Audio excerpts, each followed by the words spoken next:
Hi guys, in this video I will show you how to make a Discord account. So let's get started. First, open the Discord app, then click on registration to create a new account. Here you will see two options, phone number or email address.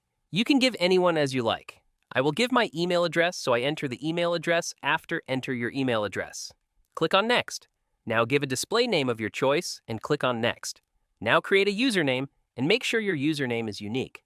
Discord will check this after giving your username and then set a secure password. Password must be 8 or more character after entering the password. Click on Next.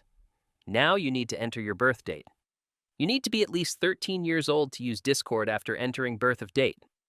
Check this box and click on Create an account. Then click on Confirm.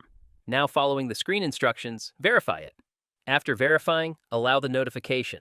Now following the on-screen instruction use, find friends and add profile picture.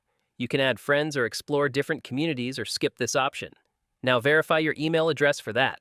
Click on profile picture. Then click on Dear icon.